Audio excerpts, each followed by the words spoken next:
Oi gente, Sabrina Alves aqui mais uma vez com vocês. Dessa vez estou gravando um vídeo, já é meia-noite aqui. E fiz esse vídeo para deixar uma reflexão, né? Eu tive uma conversa com uma queridíssima, a minha querida Jana, através do Instagram. E nessa conversa de apresentação, mais ou menos, em que a gente estava começando a ter nossas primeiras interações, surgiu um tema em que ela falou das crenças dela, em que ela acredita em um Deus, ou seja, ela é crente de alguma forma, em uma divindade, e ela me disse, espero que isso não seja um problema para você, e de forma alguma, nenhum problema. Ela falou que não é adepta a nenhuma religião, mas que ela crê que existe um ser divino, criador ou zelador, cuidador, enfim. Eu respeito muito, eu recebo muitos comentários, principalmente através daquele meu primeiro vídeo, onde eu relato um dia atípico no job, e muitas pessoas que são crentes em Deus entraram em contato através dos seus comentários ou através do meu Instagram, me deixando mensagens dizendo, procure uma igreja, o que você precisa é uma igreja, procure a Deus, o que te falta é Deus, aceite Jesus. Gente, tudo isso eu já fiz. Eu já fiz. Eu fui uma criança criada em uma família que, apesar de não frequentar assiduamente, era muito religiosa. Minha criação foi basicamente religiosa, nos princípios católicos. E tive que fazer catequese, eu não entendia porque eu tinha que fazer catequese, eu não queria fazer catequese. E eu já tinha algumas leituras da Bíblia, nós íamos enfim, às vezes nas missas, às vezes para Aparecida do Norte, às vezes em alguma procissão, novena, faziam muitas novenas e nós íamos. E então eu cresci nesse ambiente, um ambiente religioso. E cheguei a fazer crisma também, fiz a crisma. E tudo isso tinha um sentido de casar na igreja, segundo o que minha mãe me dizia, né? E que era necessário, realmente necessário. E só que eu não tenho intenção nenhuma de casar na igreja. E aí quando eu já comecei ali por volta da minha fase infanto-juvenil, tinha uns 12, eu acho que eu tinha uns 11, 12 anos, tinha um menino na minha sala, vizinho, e eu tava muito interessadinha nele, caidinha por ele, porque ele era um lorde, ele é um lorde até hoje, muito educado, tem um jeito muito refinado, e ele treinava muito. Então eu pirava naquela barriguinha, sabe? Tinha os pacotinhos, e mesmo assim ele sendo bastante novo. Acho que ele tem a minha idade, ou ele tem um ano mais. E, enfim, ele, a família dele, todo mundo é da congregação. E aí, claro, como eu queria estar mais próximo dele e queria ter conversas pra gente interagir e tal, e poder estar mais perto, eu comecei a ir pra Congregação Cristã do Brasil.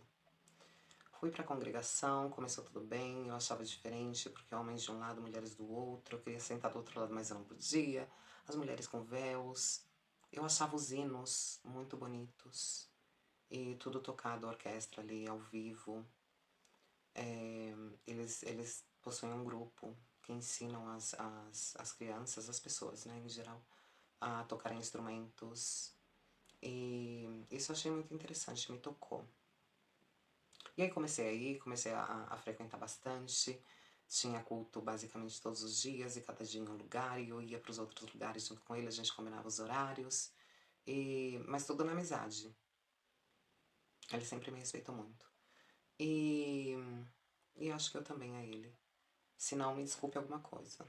E se não fiz nada, pois não me desculpe por nada. Muito obrigada por ter sido meu amigo durante aquele tempo. E, enfim, íamos para as visitas, que tinha visita nas casas, que se parecia muito às novenas. E, e aí fazia lá as orações e tal. Tinha um instrutor de música que ele tinha o costume de me levar. E E eu achava estranho que geralmente ele me deixava por última. E sempre tocava na minha coxa e tal. E eu passando, porque eu não tinha malícia. Minha malícia era com o meu amigo. Se é que podia chamar de malícia, né? Porque eu não tinha desejos ainda tão picantes. Era mais a proximidade, abraço, vontade de dar um beijo, quem sabe. E, e tudo bem. Um belo dia eu resolvi ir para as aulas de música, que eram nos domingos pela manhã. E fui. Aí eu me lembro que estavam os meninos lá, e aí eu cheguei. Quando eu cheguei, todo mundo parou, olhou para trás, e escutei os cochichos, mas segui. Então o instrutor veio e falou: ai, fica tranquilo, não sei o quê. Ele já foi me tocando, me deixando muito perto dele, eu achando aquilo estranho.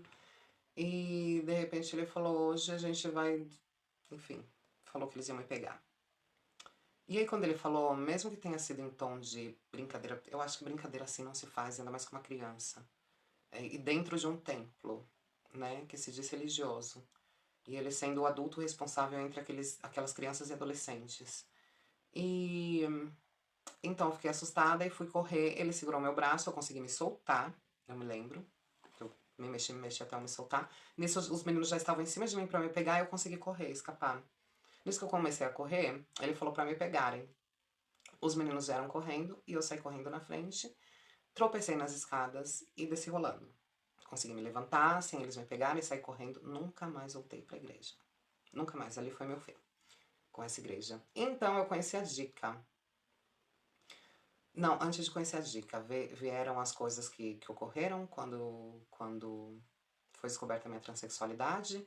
E durante esse período da descoberta até a minha saída de casa, a minha mãe ainda me levou no centro espírita, num kardecista e numa mesa branca, que ficava, se não me engano, em Santana ou em Tucuruvi, alguma coisa assim. Não tô muito lembrada, faz muito tempo.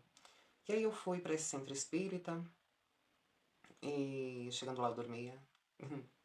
Era tudo muito parado, eu dormia e eu achando que ia haver algo místico, porque eu tinha muito na minha cabeça esse lado espiritual, o mundo espiritual que iria se revelar para mim e tal. E eu já tive algumas experiências sobrenaturais que me levavam a ter essa crença, além da criação religiosa e estar envolvida ali na criação religiosa, né? E,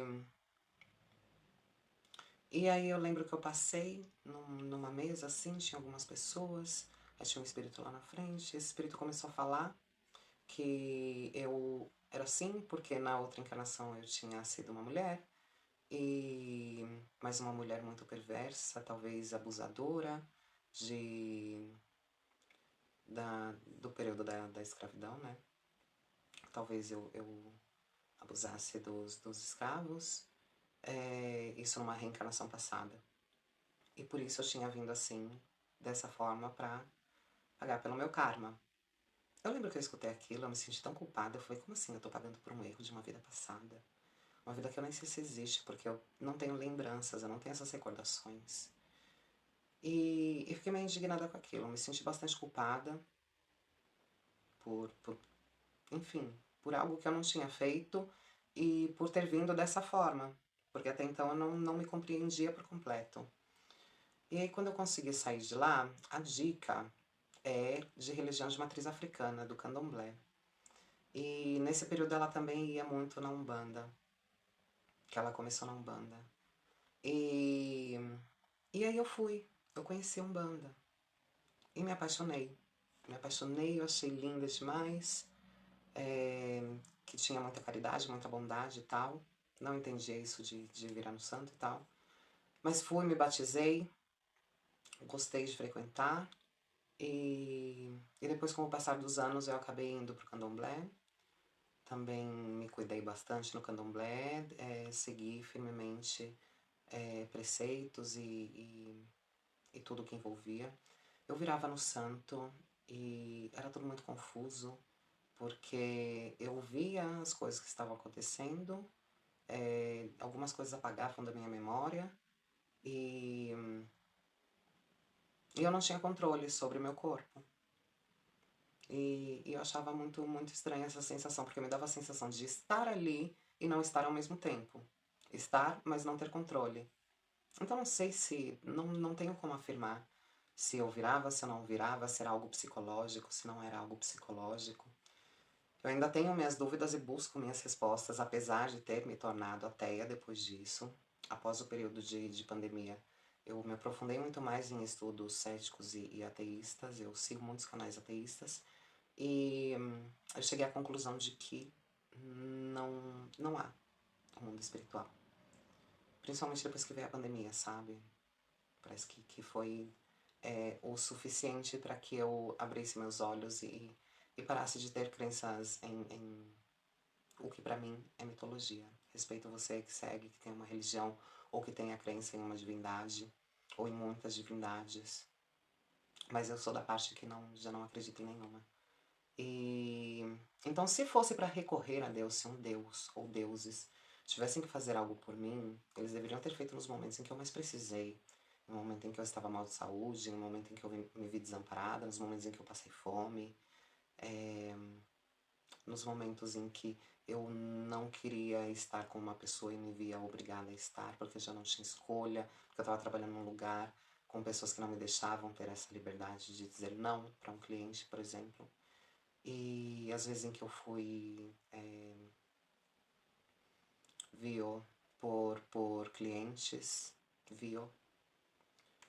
E, e todas as vezes em que me fizeram maldades, em que me roubaram, em que tentaram me furar com um caco de um espelho, com faca, que enfim não chegou a acontecer, eu não tenho nenhuma cicatriz enquanto a isso, mas já aconteceu. E enfim, eu não tive a ajuda de uma divindade nessas horas mais difíceis. Porém, eu disse para Jana, voltando para a conversa que eu tive com a Jana, eu disse que considero importante as pessoas terem uma fé, que eu não sou contra as pessoas de terem uma fé.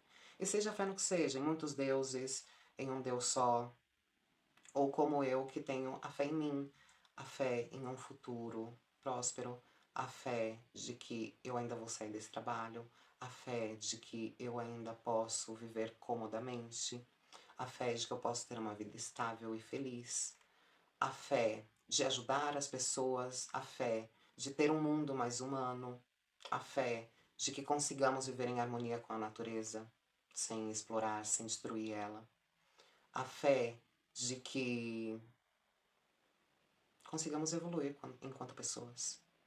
E essa fé é o que me move muito. E eu considero a fé um pilar muito importante para a humanidade. E aqui, quando eu estou falando de fé, eu estou falando da base. Para a humanidade, assim como a esperança. Porque eu considero que uma pessoa que já perdeu a fé, até mesmo a fé em si mesma, a fé num mundo melhor, em coisas positivas que ainda possam acontecer, e perder a esperança, essa pessoa já morreu. São duas coisas principais para que a gente se mantenha firme e existente nesse mundo. Eu já perdi minha fé durante meus tempos de depressão profunda. Mas eu não perdi a esperança. Eu não conseguia fazer planos para o futuro, eu não conseguia ter uma perspectiva de vida, mas eu tinha esperança de que sim, de que eu conseguiria de alguma forma. E assim foi muitas vezes, quando eu me vi sem perspectiva. Eu procurei meios ou talvez as sementes em que eu deixei pelo caminho onde eu passei me, me proporcionaram algumas possibilidades. Então eu considero de que nós devamos ter fé e esperança sempre. Seja a sua fé no que seja. E seja a sua esperança no que for de esperança para você. Para mim é a esperança de um mundo melhor, para mim é a esperança de uma estabilidade de vida, para mim é a esperança de ver um mundo mais acolhedor, um mundo menos transfóbico, um mundo sem racismo, um mundo sem pobreza, um mundo sem fome, um mundo sem guerras. Eu tenho esperança de que isso possa acontecer. E talvez aconteça algum dia, se nós procurarmos fazer cada um nossa parte. Então eu quero finalizar aqui esse vídeo com... Eu pedi ajuda pro Deep Psyche e pedi uma comparação e algumas pontuações a respeito da fé e da esperança. E ele me deu aqui essa resposta. Fé é acreditar no chão que pisa. Esperança é ver a luz no fim do túnel. A fé te dá a base e a coragem para caminhar. A esperança te dá a direção e a motivação para não parar. Juntas, elas são o combustível que nos move e a âncora que nos impede de afundar. Obrigada por assistir. Até o próximo vídeo. Curta, deixe o seu joinha, se inscreva no canal, ative o sininho se você gostou do conteúdo, assistam meus outros vídeos e se achar interessante, compartilhem esse vídeo com as pessoas que vocês gostam, com as pessoas que têm fé e esperança, assim como eu, assim como a Jana, assim como muitos de vocês que estão me assistindo. Um beijo, boa noite e até a próxima! Sabrina, Silicone, Saline, Poison, inject to me, baby, I'm a free bitch. I'm a free bitch.